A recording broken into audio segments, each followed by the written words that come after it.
Next हम लोग देखेंगे पैथोलॉजी में हाइपरप्लेसिया।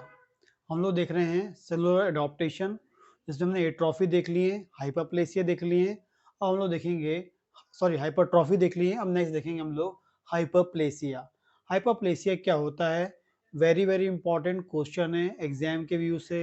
सेकेंड, क्लिनिकली आपको कॉन्सेप्ट पता होना चाहिए, क्योंकि बहुत सारे डिजीज में आप डिस्कस करूंगा अभी आगे जाके, जो क्लिनिकली वेरी इंपॉर्टेंट होती हैं। एंड आपको पता होना चाहिए कि वाकई वो हाइपरप्लेसिया है, फिजियोलॉजिकल या पैथोलॉजिकल है।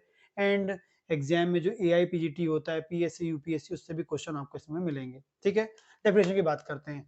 Hyperplasia, what is the meaning of hyperplasia? Increased in number of parenchymal cell of organ. Increased, जब सेल के नंबर बढ़ते हैं, जब सेल का नंबर बढ़ता है, कोई भी टिश्यू, कोई भी ऑर्गन में यदि सेल का नंबर बढ़ता है, सेल का नंबर इंक्रीज होता है, तो हम उसे बोलेंगे हाइपरप्लेसिया बोलेंगे, हाइपरप्लेसिया बोलेंगे। ठीक है, ठीक। आगे एक और चीज बता दूं मैं आपको हाइपरप्लेसिया को लेकर। आपने हाइपरट्रॉफी और हाइपरप्लेसिया, आपको बता दूं कि जब कभी भी, जहां पर भी हाइपरप्लेसिया मिलता है, तो बहुत कॉमनली, मोस्ट कॉमनली हाइपरट्रॉफी भी मिलता है। जहां पर आपको हाइपरप्लेसिया मिलता है, वहां पर मोस्ट कॉमनली हाइपरट्रॉफी भी मिलता है। हाइपरप्लेसिया मतलब होता है जब सेल का नंबर, सेल के नंबर 1 2 3 4 5 6 7 8 9 10 मिलियन में बढ़ते हैं, तब हम बोलते हैं हाइपरप्लेसिया। लेकिन जब सेल का साइज बढ़ता है, ओनली साइज बढ़ता है, उसका साइज बढ़ेगा, आकार बढ़ेगा, हम उसे हाइपरट्रॉफी बोलते हैं। तो हाइपरट्रॉफी मतलब साइज का बढ़ना, और नंबर का बढ़ना मतलब हाइपरप्लेसिया। लेकिन जब कभी भी, जहां पर भी हाइपरप्लेसिया मिलता है, तो बहुत कॉमनली, मोस्ट कॉमनली हाइपरट्रॉफी मिलता है। यहाँ जहां पर हाइपरट्रॉफी मिलेगा, मोस्ट कॉमनली वहां पर हाइपरप्लेसिया मिलेगा। मतलब आपको दोनों साथ में मिलते हैं।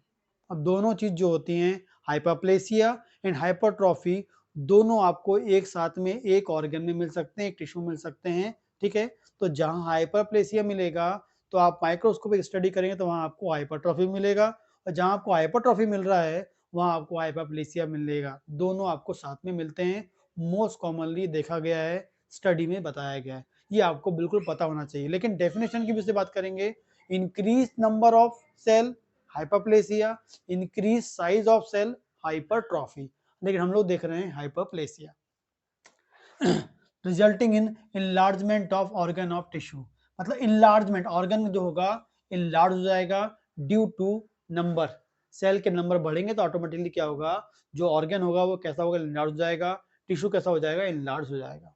आगे बात करते हैं, most commonly both hypertrophy hyperplasia occurs together, साथ में मोस्ट कॉमनली आपको मिलते हैं, मैंने आपको भी बताया। आगे बात करेंगे, कॉजेज की बात करेंगे। ठीक है, कॉजेज में हम एक चीज और देखते हैं, एक चीज और चीज सीखेंगे हम लोग।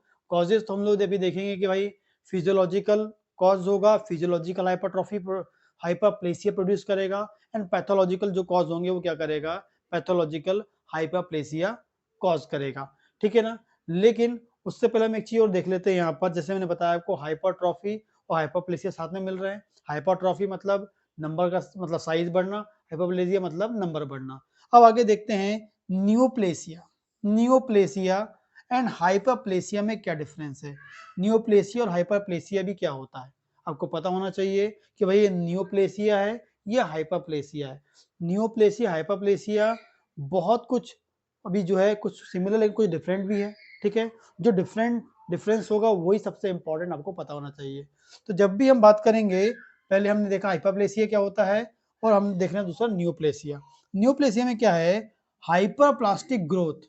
हाइपरप्लास्टिक ग्रोथ मतलब जब न्यूप्लेसिया होगा, जहां पर भी न्यूप्लेसिया होगा, जिस ऑर्गन में होगा, जिस टिश्यू में होगा, वहां पर क्या होगा, हाइपरप्लास्टिक ग्रोथ। हाइपरप्लास्टिक ग्रोथ मतलब उस एरिया में सेल की संख्या तो बढ़ रही है, सेल की संख्या बढ़ रही है, तभी हम क्या बोल रहे हैं, हाइपरप्लास्टिक ग्रोथ। सेल की संख्या बढ़ रही है, लेकिन loss of growth regulatory mechanism, very very important. जब भी हम न्यूप्लेसिया और हाइपरप्लेसिया में क्या डिफरेंस रखेंगे, हाइपरप्लेसिया मतलब क्या है, increase number of cell, increase number of cell, लेकिन साथ में क्या है वहां पर, जो उसकी रेगुलेटरी मैकेनिज्म है वो कैसी है, कंट्रोल है, या रेगुलेटरी मैकेनिज्म जो है लॉस नहीं हुई है। उस ये टिश्यू है, इस टिश्यू में ये बोलेंगे हाइपोप्लेसिया है।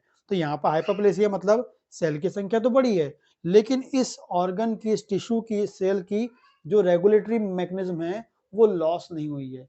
लेकिन हम देखते हैं न्यूप्लेसिया, न्यूप्लेसिया में भी क्या हो रहा है, नंबर ऑफ सेल तो बढ़ रही हैं, मतलब हाइपरप्लास्टिक ग्रोथ तो मिल रही है, लेकिन क्या मिलेगा हमको, loss of growth regulatory mechanism.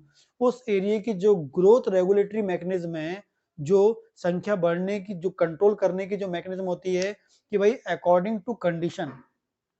Hyperplasia क्या है, सेलुलर अडॉप्टेशन है। कोई भी स्ट्रेस आपको वहां पड़ेगा तो उसके अनुसार क्या करता है, सेल अपने आप को मॉडिफाई कर लेता है, और टिश्यू अपने आप को मॉडिफाई कर लेता है।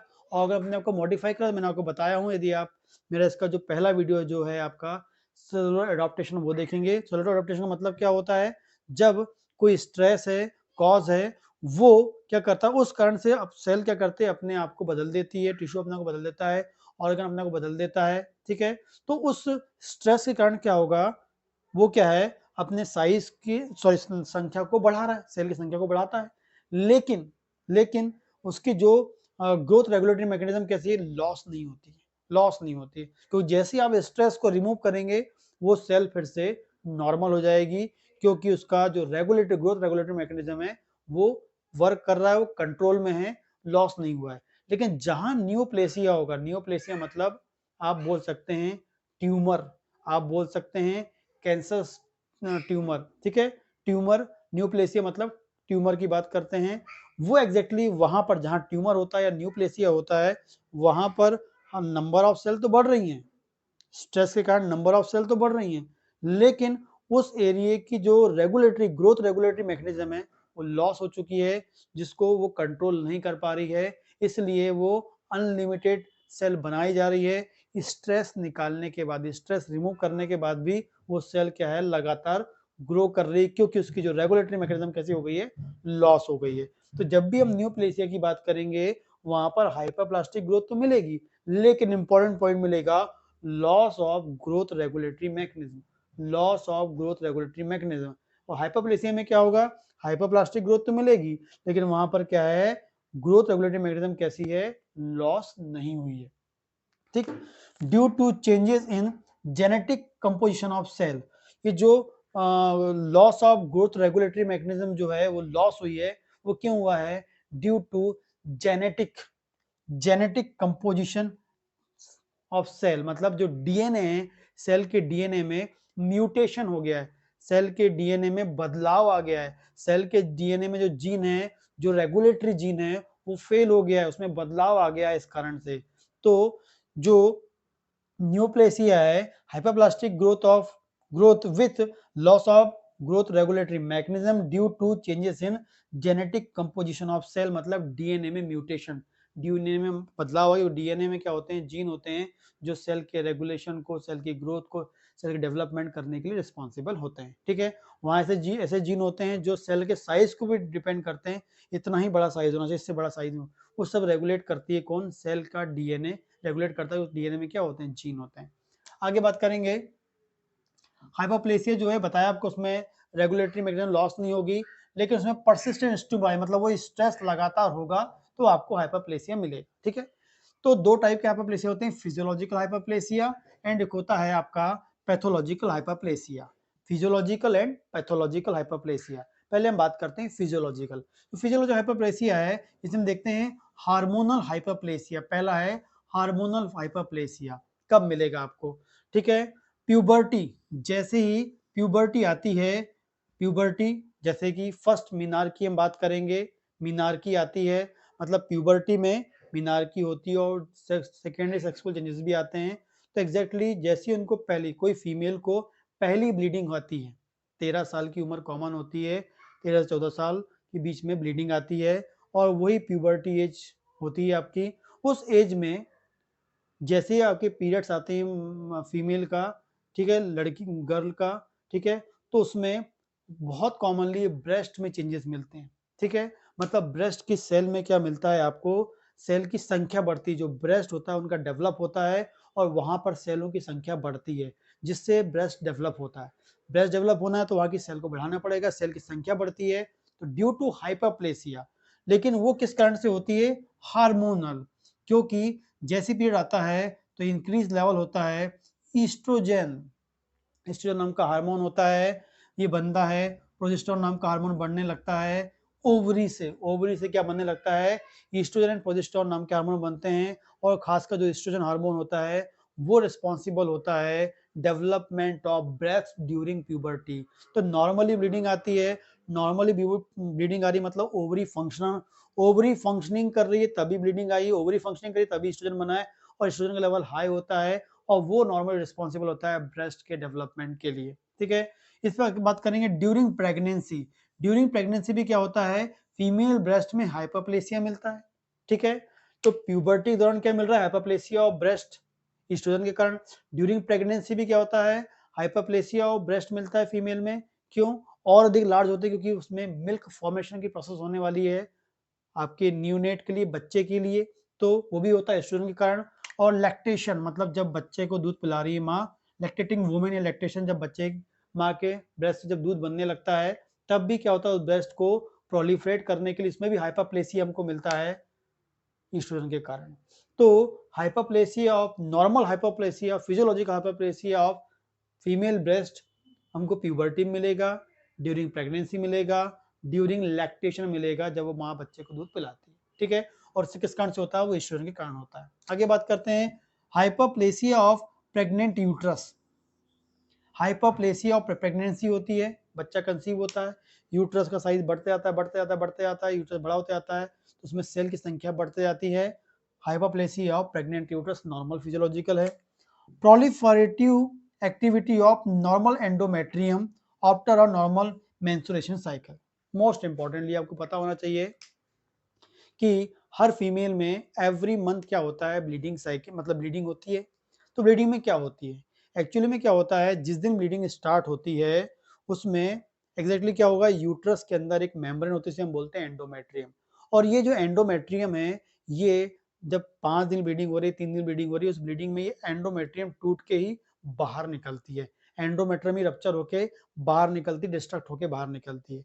लेकिन जिस दिन आपकी ब्लीडिंग चालू होगी उस दिन यदि आप एंडोमेट्रियम को देखेंगे तो वो करीब करीब आपको 6 से 7 mm की मिलेगी, 6 mm की मिलेगी, 7 mm की मिलेगी। ठीक है, और जैसी आपकी ब्लीडिंग चालू होगी उस दिन की बात करूँ, ब्लीडिंग आपकी 3 दिन चली और 3 दिन का फिर से आप यूट्रस की एंडोमेट्रियम को देखेंगे तो 1 mm की हो जाएगी।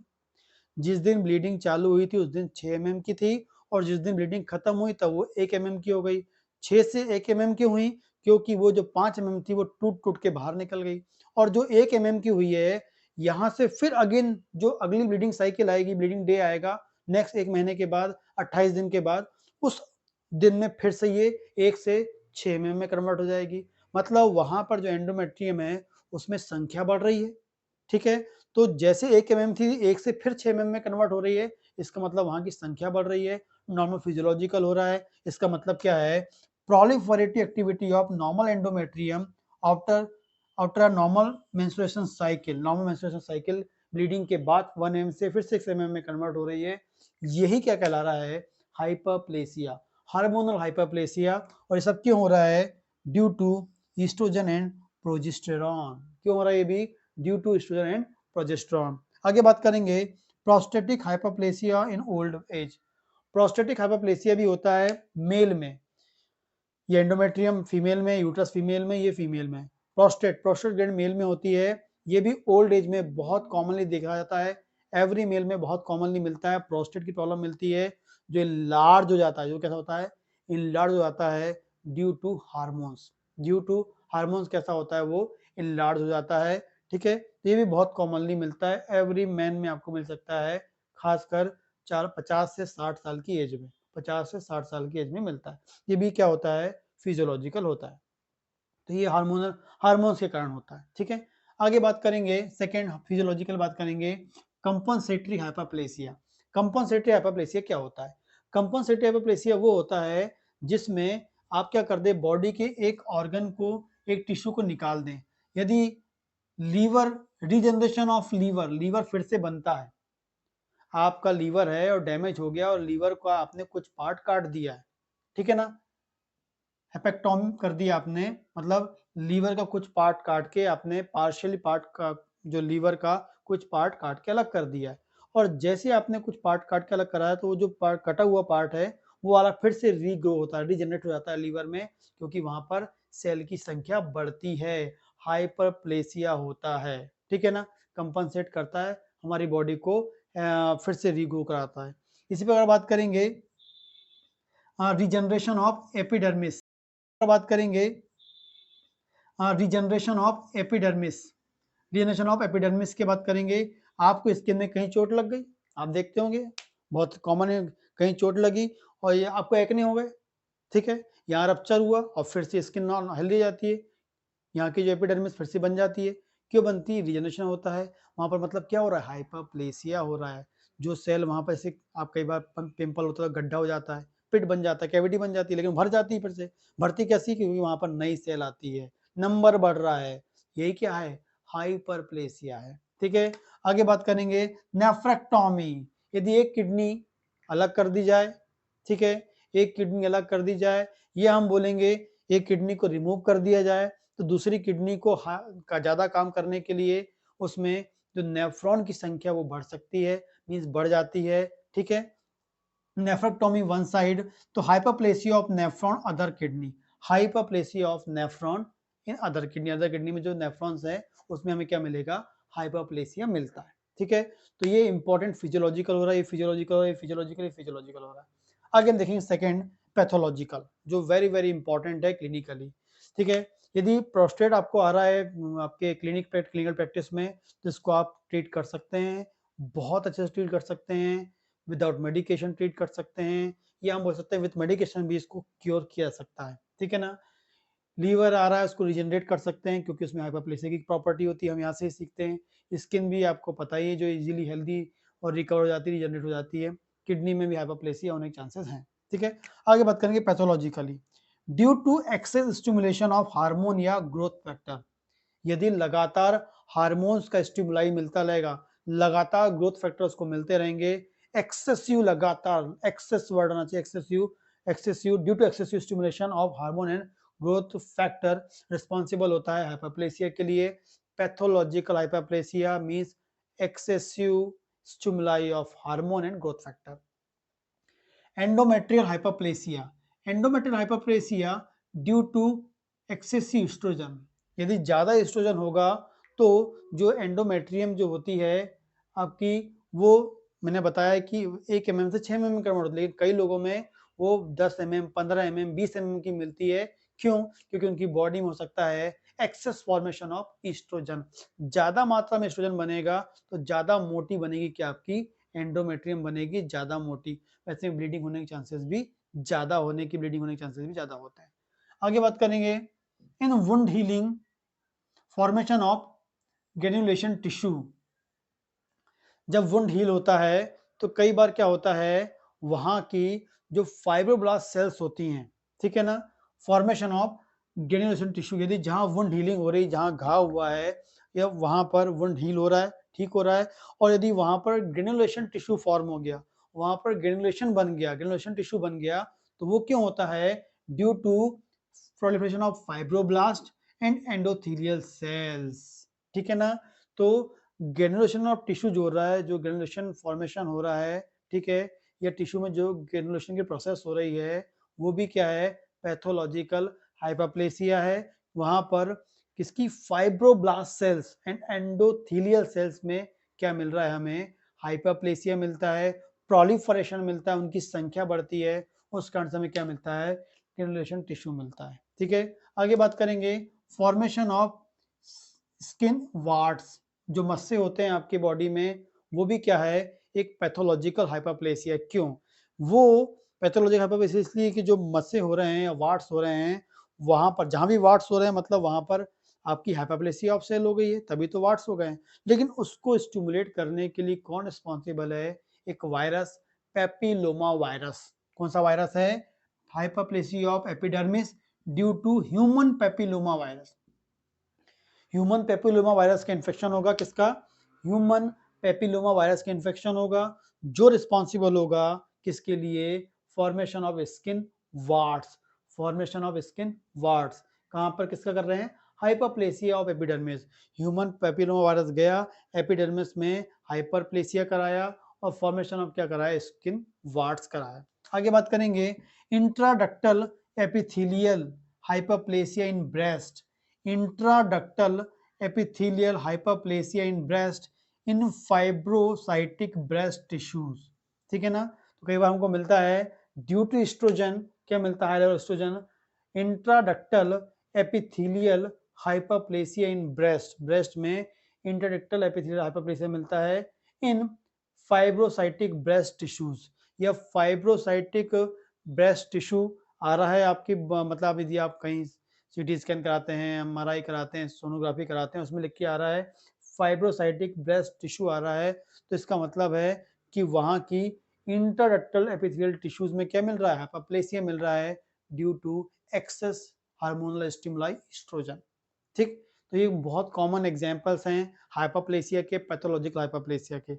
जब भी कहीं पैथोलॉजिकल या फिजियोलॉजिकल हाइपरप्लेसिया होता है तो पैथोलॉजिकल चेंजेस हमको क्या मिलेंगे, वहाँ कैसे देखेंगे, तो जिस ऑर्गन में हाइपरप्लेसिया होगा वो ऑर्गन कैसा हो जाएगा, इनलार्ज हो जाएगा, हैवी हो जाएगा, ठीक है, इनलार्ज हो जाएगा, हैवी हो जाएगा and increase number of cell, हमको वहाँ क्या मिलेंगी, increase number of cell, heavy हो, इनलार्ज हो जाएगा ऑर्गन टिश्यू या सेल, इनलार्ज हो जाएगी, हैवी हो जाएगा, भारी हो जाएगा, वहाँ इंक्रीज नंबर ऑफ सेल हमको मिलेगी ऑर्गन में, टिश्यू में। सेकंड क्या मिलेगा, डीएनए सिंथेसिस, जो डीएनए का फंक्शन है वो बढ़ जाएगा, डीएनए की जो एक्टिविटी वो बढ़ जाएगी आपको, ठीक है। एंड लास्ट बात करेंगे माइटोसिस, सेल डिवीजन, उस टिश्यू में, उस ऑर्गन में माइटोसिस जो सेल डिवीजन प्रोसेस होती है या माइटोसिस की जो प्रोसेस होती है बढ़ जाएगी, क्योंकि माइटोसिस जो होता है रिस्पॉन्सिबल होता है सेल डिवीजन के लिए, मतलब 1 से 2, 2 से 3, 3 से 4, 4 से 5 सेल के नंबर को बढ़ाने के लिए कौन सी डिवीजन होता है बॉडी में, माइटोसिस होता है, तो माइटोसिस एक्टिविटी वहां पर ज्यादा आपको मिलेगी।